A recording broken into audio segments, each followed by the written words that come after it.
p.m. It's Summer and Dre. Get Resource, our weekly cast every Friday at 12 p.m. Live on YouTube at Get Resource, as well as on platforms like Facebook, Instagram, and LinkedIn. Welcome. And we always love to open up with what's alive in you today, Summer. Oh man, I am just feeling elated, excited, and joyful today. That's it. That's how I'm feeling. Yeah. And what needs are yours are being met? My need for connection, novelty, newness, collaboration, um, consciousness, growth, Mm. service, Wow. All the good stuff. Juicy. celebration. Yeah, Mm, yeah. It's a very fun day. awesome. Hey, Hello. Gen V. Yeah, Gen V from YouTube. Greetings. Sweet. Oh, Hello. and Matt. I'm not sure who Matt is. Greetings, Summer and Matt. He must have thought Dre. Matt, Yeah. that was close. Well, this is Dre, checking in with groundedness,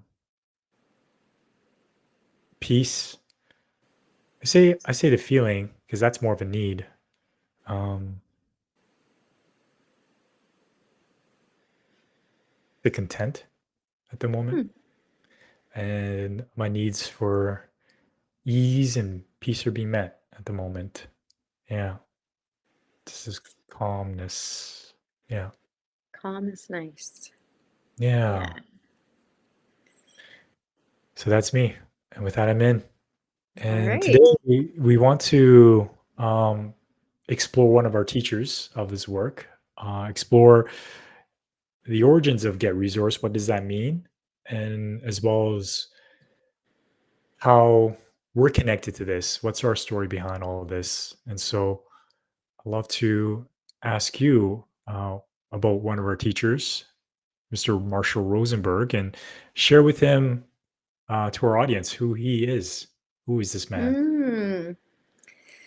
Yeah, I think Marshall Rosenberg was a man way ahead of his time. He died in 2015, um, almost exactly 10 years ago.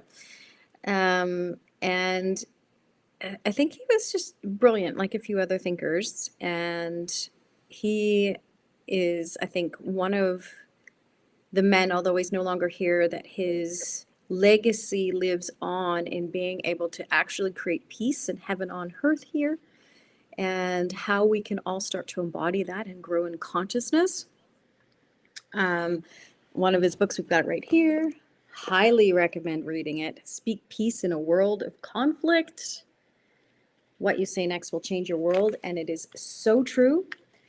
The elevation of consciousness on the planet is very real, but the language we speak doesn't match it. So it is remarkable what we can do when we change our language, but also the energy with which we deliver it.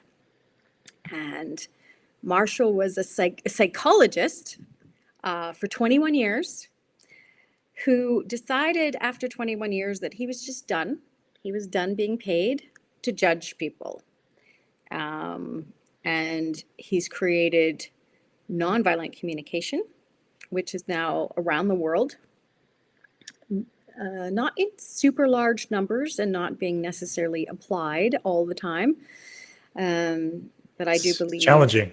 Mhm. it can be challenging because we've been steeped in a way that takes us away from truth, from our emotions. We've been taught to do all sorts of weird things with them.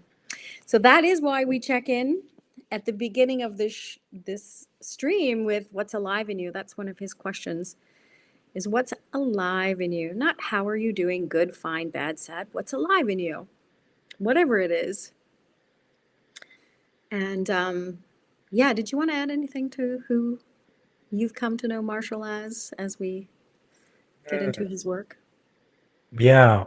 Well, I've never met him in person. He passed away in 2015, and I was more, but I was exposed to his work uh, more or less like learning it in detail 2 years ago, roughly. So from what I've known of him, is just from yourself, from what he shared in his books and stuff like that. And one thing that stuck out for me was he was a psychologist, right?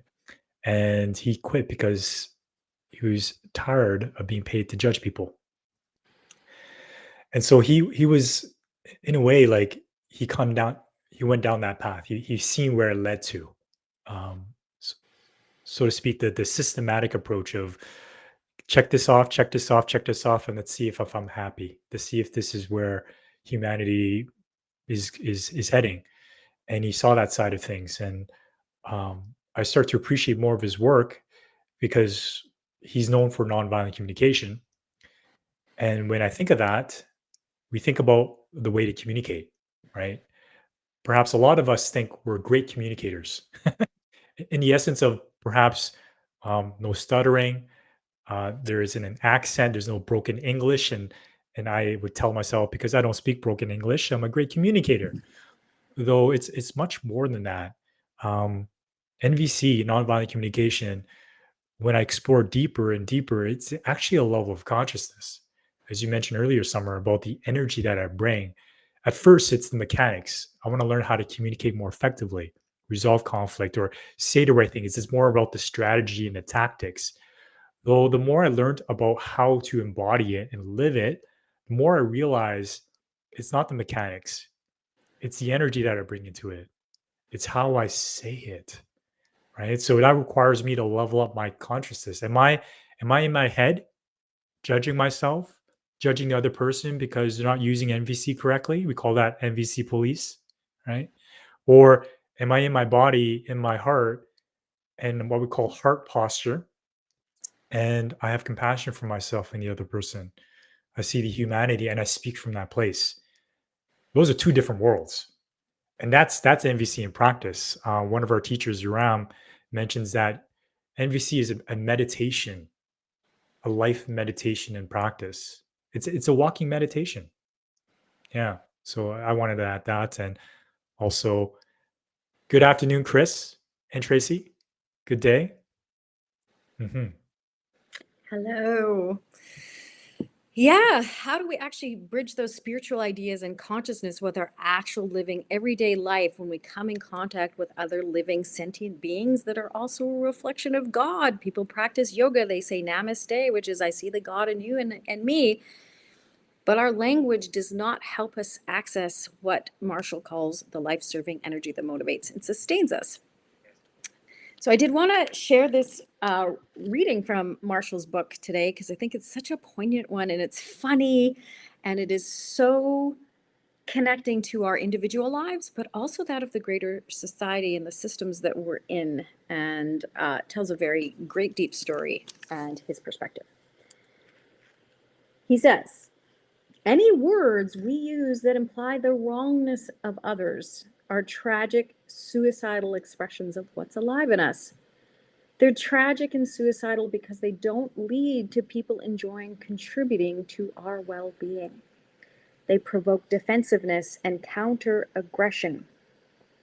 This is when we're triggered, what we typically do. We want to be right or get what we want. This is just what we've learned. So he says, when I first learned this lesson, it was very frightening to me because I saw how my head was filled with moralistic judgments. I've been taught throughout my education, remember, PhD in psychology, to think in terms of moralistic judgments. As I mentioned, the reason is a theory of human beings that we've been afflicted with and are basically selfish and evil. Therefore, the prevailing educational process is one of making people hate themselves for what they've done. The idea is you have to get them to see how terrible they are, and then they will be penitent and change the error of their ways. The language I was educated to speak growing up in Detroit was like that. When I was driving, if someone else was driving in a way I didn't like, I wanted to educate them. I would open the window and yell something like, "You idiot." The theory is they're supposed to feel guilty and repent and say, "I'm sorry. I see I was wrong. I see the error of my ways." Now that's quite a theory, but it never worked. I thought maybe it was this particular dialect I learned in Detroit. But when I got my doctorate in psychology, I learned how to insult people in a much more refined and educated way. So now when I'm driving and somebody does something I don't like, I roll down the window and say something like, "You sociopath." But it still doesn't work, you see. Telling people what's wrong with them is suicidal and tragic, and besides, it's ineffective. We want to go directly to the behavior without mixing in judgments. Now, just as difficult for many people to observe without judgment and to develop a literacy of feelings, it's also very difficult for people to develop a literacy of needs. People associate needs with something negative. They associate it with being needy, dependent, and selfish. Again, I think it comes from our history of educating people to fit well into domination structures so they are obedient and submissive to authority. I'll talk more about domination structures later, but for now, just think of it as organized control over others. Now, most governments, schools, companies, and even families operate as domination structures. And the problem with people who are in touch with their needs is that they don't make good slaves. I went to school for 21 years and I can't recall ever being asked what my needs were. My education didn't focus on helping me be more alive, more in touch with myself and others. It was oriented towards rewarding me for giving answers as defined by authorities. So that's Marshall. Mm, And when he says, speak peace in a world of conflict, what you say next will change your world, it is true from your personal level to your relationship with God's source, the creator, to your loved ones. And it creates a ripple effect that literally changes the systems and the structure that we live in. So this is right. why I think he's a man that was way ahead of his time. Way ahead of his time, and such an honor to carry on his teachings, to work on sharing it and embodying it through that. Um, yeah, such reverence for this man, even though I've never met him. Uh, I can feel it through his words that the essence of MVC is really spiritual. It's really energetic. It's uh, it's from the heart. And I heard this one quote. It's like the first weapon drawn in a conflict is my words, right? It could start a war, or it could be an olive branch for peace. Mhm. And 99% of our conflicts is because I want to be right and I want to make you wrong. It's that disagreement, right? And the number one killer in a relationship is resentment. When I'm not talking about what's happening within me and clearing that with that person, I so easily see them as separate from me, right? As an enemy. And that's what we have in this world, right? So it really brings me peace when I know that I just need to be responsible for myself. The only person I need to save me, Yeah, exactly. right? Not I want to save you. I want to save you. Do this, do that. I just need to worry about me. And I love always saying, if I'm responsible for my thoughts, feelings, and actions and outcomes, I'm doing my part to create heaven on earth.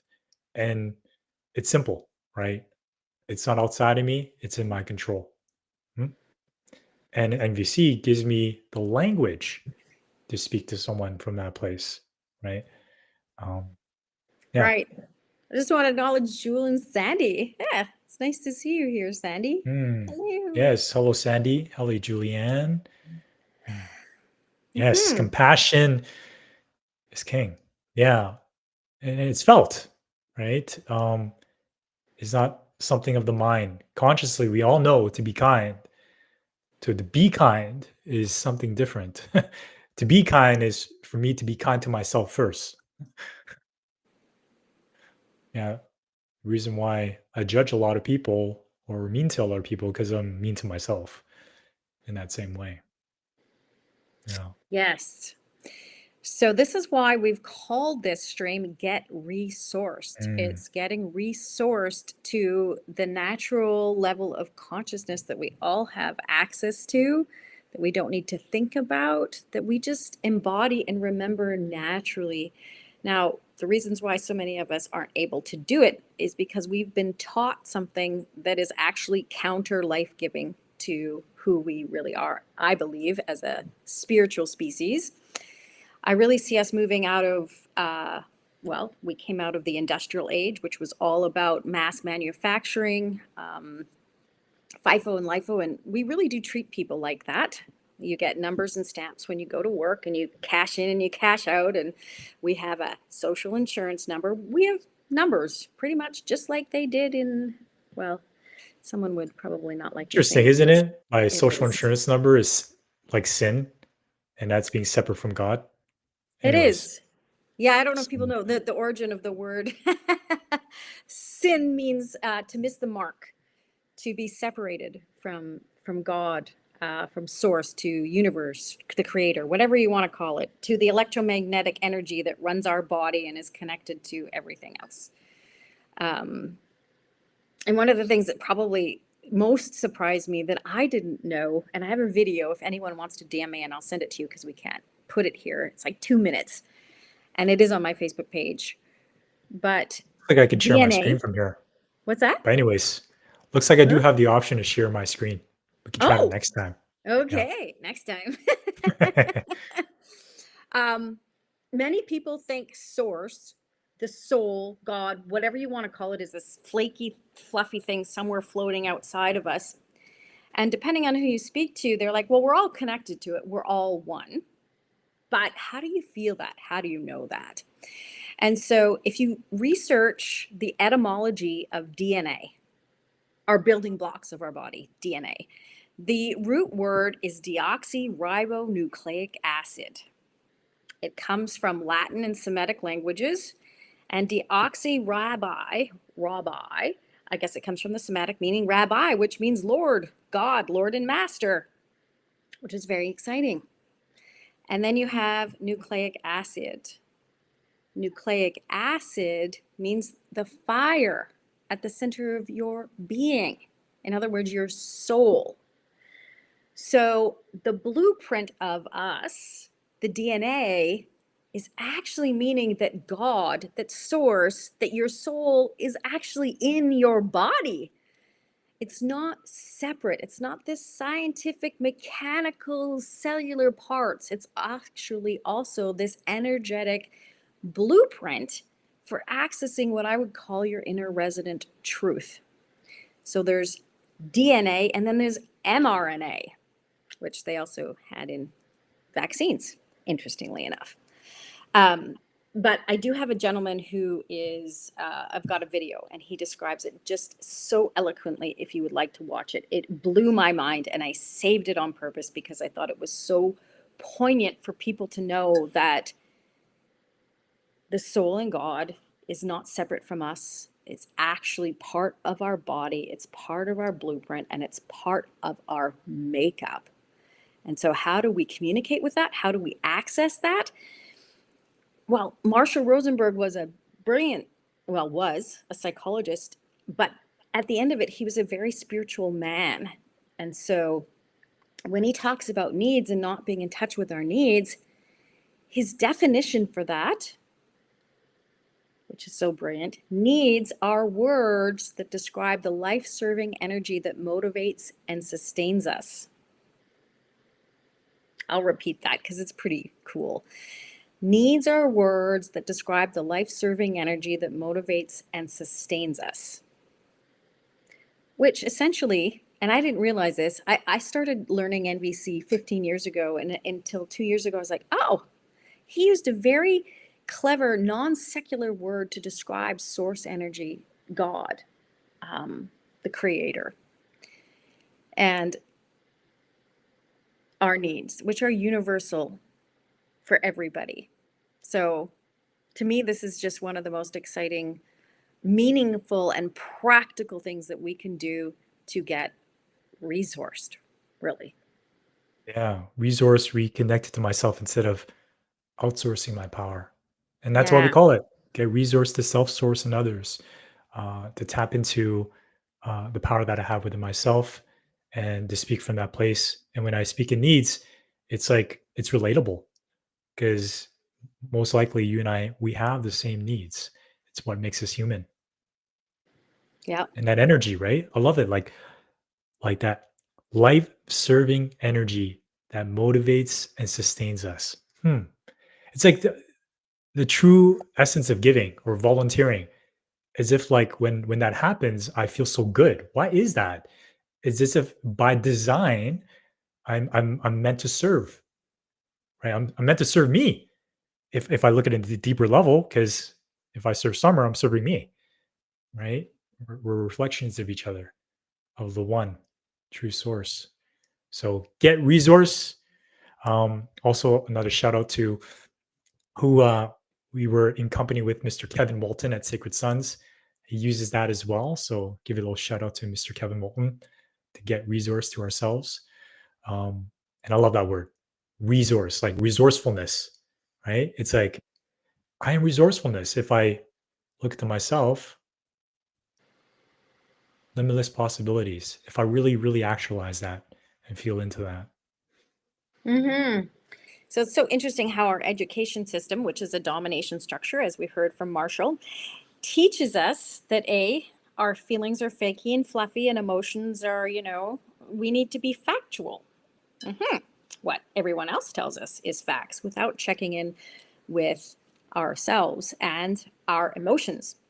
And I appreciated last night, Dre, in our class, you talked about the distinction between feelings and emotions. And what you said, and correct me if I'm wrong, is that feelings describe the English language words that we have for emotions, but emotions themselves are the emotion, energy and motion that moves through our body. And there's so many different types of tinders, sounds, different flavors of emotions that run through our body. And how Marshall will describe feelings, he says they are emotional states or body sensations that alert us to look deeper into our needs. So it's very interesting to me that he calls them emotions or body sensations. They're synonymous. And this is where it goes into really trusting our body as this conduit to source, to God, which is actually our DNA, and being able to communicate in this energetic realm that our emotions are and seek truth from that place. And this is not something that we've been taught. And another thing from another great thinker that ties this together, at least for me, is Einstein. Energy and emotions are just energy and motion. Energy cannot be created or destroyed, only transformed. And it's always doing that. It is the nature of energy to continuously transform. And as a human species, we've been taught to judge, diagnose, label. What else do we do with our emotions? We stuff them. We try to positively outthink them or affirm ourselves. Not that positive thinking and affirmations are bad, but often they can lead us to not acknowledging what we're truly feeling, and therefore we can't access what we need, which is our life serving energy, which is source. So it's a bit of bypassing that ends up happening there. Yeah, they teach us to look outside out of ourselves, right? I love what Chris said here. Society teaches us to please others rather than to please ourselves, which is backwards, right? And when we say please, I'm not saying, not to be of service and to give. There's a difference between pleasing and giving. Is there strings attached, right? Though going back to this work of tuning into my emotions and my feelings is a way of freedom, right? And I speak to a lot of men and a lot of women too, that there's a big desire for freedom, that a lot of us, build and create to be free. Financial freedom is a big thing, right? Freedom 55. And I say the biggest freedom is not financial freedom. It's mental and emotional freedom. It's being in tune with who I am, being in tune with my no, being in tune with where I want to go with my life and making decisions from that place. It's my inner authority, my inner sovereignty. Am I living someone else's vision unconsciously, or am I choosing consciously to that?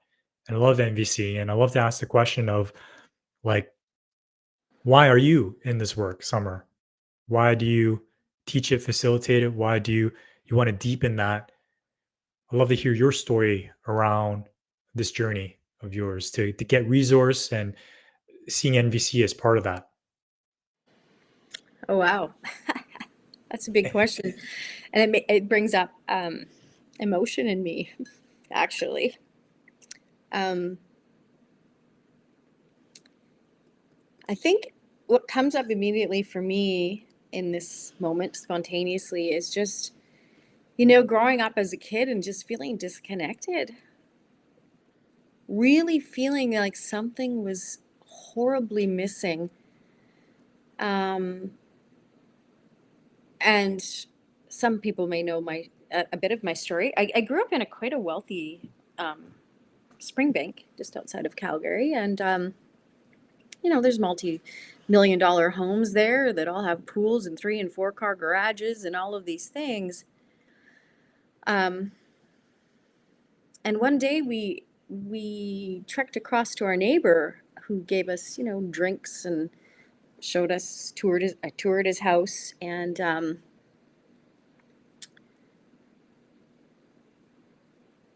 well, to make a long story short, he he committed suicide the next day.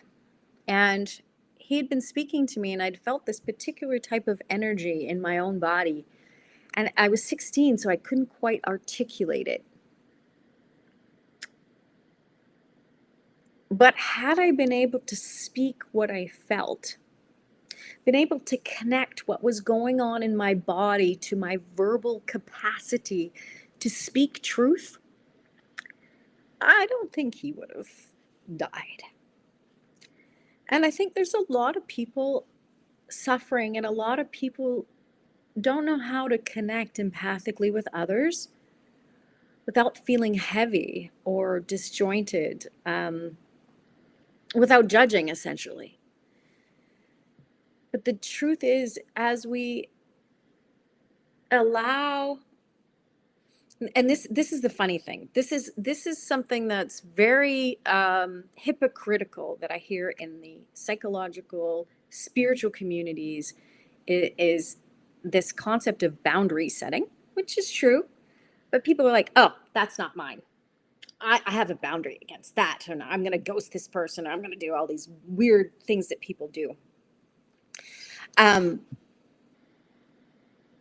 but if we're all one, how is it possible then that whatever someone's shit is only theirs? And it's not to say that people don't have their own. And the way that you can tell if it's also yours is whether or not you have a reaction to it. And if you're setting up extreme boundaries, ghosting people, cutting them off, calling them names, then there's something for you to look at within yourself. And it's sometimes hard for people to accept some of those things. Our culture is not big in really honoring and checking in with what we're noticing in our body conduits. And we're also not well versed with allowing energy to naturally transform. So many people talk about their emotions being good or bad, like be positive. And there are positive and negative emotions, positive and negative, like a battery, like an energetic charge. That's true. But most of our society goes about dealing with their own body conduit as if it's a battery in a car, and they look under the hood and they just want to disconnect the negative charge. They're like, "Oh, I don't want to feel bad. I don't want to feel bad. I'm going to numb myself. I'll take medication. I'll do all these types of things," without really knowing what it is that makes us feel good, that motivates us from the inside out. And as Viktor Frankl says, who wrote Man's Search for Meaning, happiness cannot be pursued, it must ensue as a dedication to something greater than oneself. And I might add the trust in that, because as Dre said, as I serve myself, not in, oh, I'm just going to take from people, but when I truly check in with what's life giving to me, which isn't taking from others, I therefore also serve others, because we are all mirrors of each other. And so this is what's so exciting, is that we don't have to be alone, we don't have to be disconnected, and we can live out our human experience with such great meaning. And feel like we have family, like we belong here. Because I know a lot of people in their birth families, especially for any black sheepy people, there's a real disconnection, there's a judgment. And I know there's a lot of people since COVID estranged from their families. And so for me, it's about family. At the root of it, true family, soul family, connection, knowing what our actual, true, raw, authentic humanness is, and being able to be with each other in it. That's really what it's about for me. Beautiful. Thank you for sharing. Yeah. And you, yeah, why are Yeah. you here? What's it about for Yeah. you? It's changed a lot. It's evolved. Though if I were to give like a couple words, it's to be alive. Ah, yeah. To be alive. To be Yeah. truly alive, yeah. Alive, yeah. And for a long time growing up, I wasn't. I was kind of a shell, a ghost in the shell, trained to suppress my emotions and numb myself. I knew something was wrong when I was diving into alcohol, drugs, porn, video games, anything that could give me that hit. Um, and when I did my personal development journey and I became empowered about 10 years ago, I kind of shifted from this like numbness to being like super positive, Mm. but it was fake, Oh. right? I felt good. It was kind of like affirming, reframing, look at the bright side. Though that was just only one side of things. And so as I go deeper in this work, and what NBC has given me permission to is to honor my inner experience, honor all of it. And it goes well with shadow work of accepting all the parts of me that I deem as ugly, that I judge, that I criticize, that I disown. And now here's the thing. Society wants me to be numb. The rhetoric for men is be strong, don't show emotion, don't cry, strong. And I've been there. I wasn't feeling alive. Mm. I wasn't. And it came out sideways through substances and distractions. Right. I was angry. I didn't know that I had that rage in me. Though I was kind of more of a robot, more disconnected.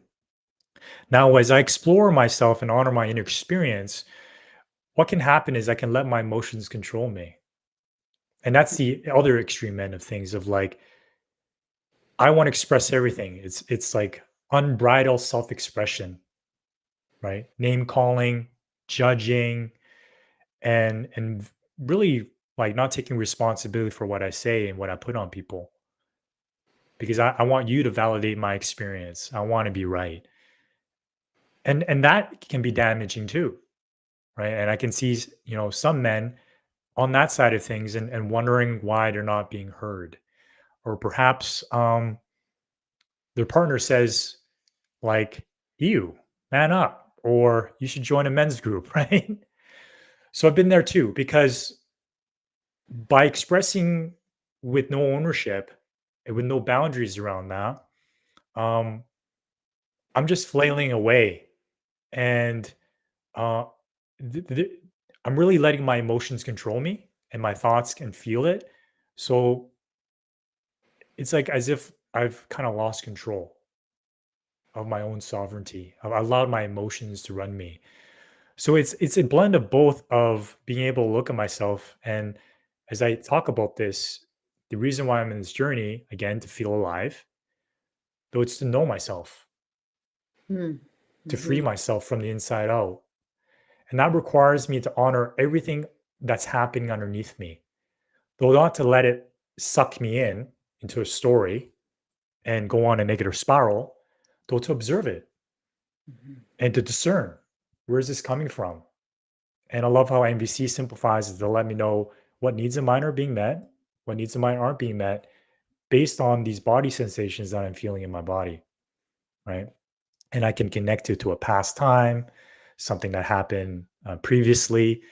So for me, it's the process of self mastery, getting to know myself. And what's so fulfilling is when I get to do this with other people that speak the same language, and I don't feel alone. I don't feel judged. I can express myself openly in this safe space. And I also see myself in them, and it becomes fun. Mhm. It It becomes does. fulfilling. It fills me up. I feel alive with my chosen family. And outside of that, we get to speak that language. And that's what I intend. That is my intention, is to embody this, to speak in this way with everybody, to plant the seeds so that we can, the more of us begin speaking in this way, right? Um, and start relating in this way. Yeah. Mhm. War will cease to be. I think divorce will cease to be. There's so many things that will cease to be. Mm. Mm. Chris says 3 rules of dysfunctional families: don't talk, don't trust, don't feel. Mm. Yeah. Um, my families don't talk, don't feel. Let's keep things surface. Let's not rock the boat. We trust each other. We love each other, but let's not like hold each other accountable or go any deeper, right? You said, I don't remember what restream, but you said you're only as sick as your secrets, right? Oof, There's so many man. secrets around here. Yeah, and it's such a beautiful thing to be in a space to just reveal, like, honestly, what's happening. Like, instead of saying, "How are you?" Right? What's alive in you? You've been asking that question, right? Or even, "How are you? How are you really? What's happening? What's going on?" Right? And I know some people shy away from that, right? Like, "No, man, this is not the place. I don't want to share this to you. I'm working. I don't want to look at that." And what happens, right? It builds up, doesn't it? It doesn't go away, like you said, Summer. Like, the energy's still there. It wants to move. It wants to be expressed. It wants me to retrieve its wisdom. And that ties into our conversation last week about crises and wake up calls Mm-hmm. that gets manifested because I'm avoiding it, right? As if I'm avoiding something and it's sort of festering and We haven't growing. been taught to this, we haven't been taught the skills, and now here we are, generations later. I call it a sewage backup from several Yes. generations. We're You just can imagine the smell. yeah, it's just most people don't pay attention to their sewage until it backs up. And this is, I believe, the stage of humanity coming out of what I call the emotional dark ages is a massive sewage backup, and it's here now. Work is now actually considered, with the health and safety people in different workplaces, a mental health hazard. People can no longer go into work and be slaves 9 to 5 and separate their personal lives from their work lives. It's actually this massive dissociation that we accept in our lives. This separation, like, talk about, they used to think people had voices in their head and multiple personalities. Just going to work and being a separate person there as you are at home is a type of insanity. Stressful. It's Yeah. stressful. And I do like the concept of getting out of business or busyness into right livelihood, which is our expression. Our last names used to reflect what we did, Andrew Shoemaker or whatever. And so I believe we're all put here with certain gifts and aptitudes that can be awakened as we tap into that. Our DNA, our blueprint has within it a purpose for being here that's very meaningful. And unless, Dre, like you say, we really honor our experience, which I think is really what we haven't been taught is, and what I always say is to accept, honor, and trust. Honor what this miraculous conduit does. I truly believe we're the most advanced bioengineered technology there is. Joe Dispenza says we only use 5% of our brain. Inner technology. Yes. Inner technology. It's time to ramp up our education in our inner technology to advance it. It is time, isn't it? It is. Because compared to our technology, right, there's a gap, right? And now it's an opportunity to level up our spiritual intelligence, our inner technology to match the outer technology that's out there. Mhm. Yeah. Yeah. Did we mention it last time? There's a video, Powder. I just rewatched it. Man, it Yeah. talks A about, movie, recommended movie. yeah, go watch Powder. Was on YouTube? Where did we find that? No, Prime, Amazon Prime. Prime. Oh, Amazon Yeah. Prime if you have it. It's such a remarkable movie and really speaks to what I believe we're headed towards as a human species in terms of empathy, telepathy, the energetic realm, mastery of who we are as a species. Because when we're babies, we're not born with verbal language. We're like these spongy, energetic beings, just taking in the energy around us. If our mother's a little bit impatient, our sensitivity feels that. If she's tired, if she's annoyed, if there's fighting in the family, children absorb whatever field it is that they find themselves in. And so it's our time where we can consciously choose what field we're creating by observing, by becoming the observers of our experience, just like the double slit experiment in quantum physics. The observer actually brings about what's being creative. So if you can step outside of it, you can then make different choices, and it can happen so remarkably quickly, as you said last thing. There's a quickening happening. People are downloading information, they're learning it so quickly, and as one person embodies it, it uploads to consciousness, and we get to grow and evolve together in You're it. all in the same soup, We're all in the same soup, man. right? Put some That's good what I. ingredients there, baby, because I'm tasting it too. Yeah. Please. Yeah. There is some amazing ingredients in it. We don't have to be eating this sewage backup anymore. What Yeah. they've fed us. No thanks. I don't want to eat not even half most Yeah. of the food in the grocery store. And, But and this is the path to like telepathy, empathy, telepathic empathy, to be able to read the field, right? When I'm in tune with myself, then I begin to be tuning myself to the people around me 100%. Like, hey, I'm sure even if you're not well versed in MVC, you can probably guess what your partner is feeling.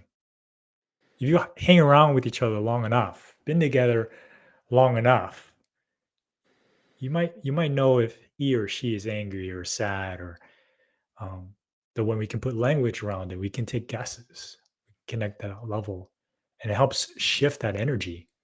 We can support each other in moving that energy, you know, towards our needs, which are towards our needs. the life-serving energy that motivates and sustains us all. Yeah, and it gives me so much peace. the more I do this work, I'm noticing my energy is becoming more um, focused or grounded. Like Mhm. the more like I'm immersed in it, the more calmer that I am than before. Um, or even just getting older, like not that jumpy energy. Though it's like it gives me that peace because as I know more of myself, I'm freeing myself. Right? There's less hooks that can get me to pull off my center. Yeah, and that's the work. Mhm. Like what Chris said, we are all empaths, all amazingly psychic. We just don't know that we are or trust it. It's true. It's about remembering, unlearning first all the bad habits that we have, which are to compare and look outside ourselves for answers and really learn. And I believe we learn so much faster in groups where people are vulnerable and are talking about their true humanity. That's when we learn how to be human. Um, Mm. to know we're empaths, which just means M means in, path means within, to have the path from within. And to feel and to navigate your world based on what this is telling you. And so many of us people please. We work at a job for the stability, for the government, they call it the golden handcuffs, for things we think we should do, even though it kills us. Chris, we talked about heart attacks before.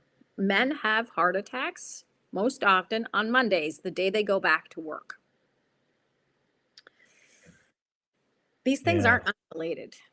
Our physical symptoms, because our body's a conduit to source, will tell us when we're not in alignment with it, when what we're yeah, doing is not life giving. It's just that we have been constantly told and sold this idea that survival and being a slave in a system is what we're meant to do. But most people now, they're coming to a place where, like, I've tried, I can't do it.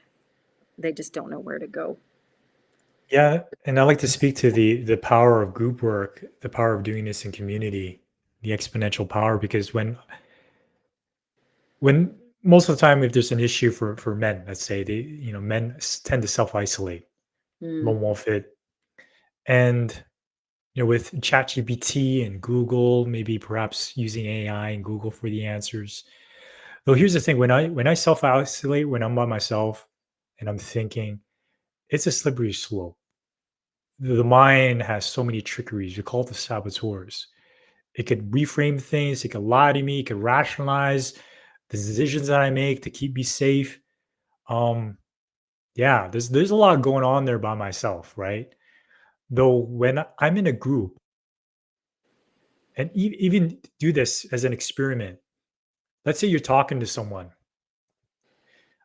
and they're kind of like in their negative vortex. You can witness it. You can see that, and I bet you anything that you see that person better than they see themselves. And typically, what comes through out of your mouth is something that uplifts and encourages this person. We are meant to speak into others, to mm, be that reminder, right? It's really difficult to remind myself when I'm by myself. When I'm with other people, we remind each other because we're mirrors. Yeah. So when I see what's going on there, I'm like, oh, wow, here. And then they do the same for me. And it allows me to see the human condition. It allows me to give grace to myself. And I'm just on this journey like you are, like everybody else in this group, in this community. And I have compassion because when I see your challenges and whatever, I'm like, wow, I'm not alone. Right. Even that recognition is so healing. Right. And when people don't typically shame each other in those spaces, like the shame just disappears. So that's it's so powerful. Like group, be in community, be with people that are also doing this work. Like self-isolation, like that's just a slippery slope because it's really hard to find the exit on my own when I'm right. Einstein has that whoa, he can't say solve the same problem with the same consciousness that created it. So it Called requires, insanity. yeah. Mhm. Yep. It's true. Mm. Yeah. So we're gonna wrap it up here and close our conversation. Anything you wanna close with? Of course, mentioning that DNA video. If you wanna get your hands on it, view it. Uh, make a comment. Make a comment on the YouTube, Facebook, any of those platforms where you're seeing this, and we'll send it out to you. We also recommend checking out the movie Powder, a great representation of like what's to come, who we become, and you can find this on Prime Video. Yeah, Sounds amazing. yeah, Thanks for being here, everybody. Yeah, and Chris and Tracy, if you wanna come on with us next week, just gotta download Restream, and then we can pop you on and practice, make sure you got it, and then we'll have you guys up on yeah. camera. So I found out you don't need to have a Restream account. Oh, okay. We just send you the invite link and you just join. Oh, that's even easier. Wow. Easier. You just join through your browser as long as you got an internet connection. You don't need a Restream account. We'll give you the link and you can join right in. Yeah. Just let us know. And yeah, we can prep you. Get you set up. Sweet. That's Yeah. awesome. All right. Well, Thanks for being here, everybody. happy fin de semana. Until next week. Mhm. Ciao. Mwah. Bye. Cool. We'll see you on Restream next week then, Chris.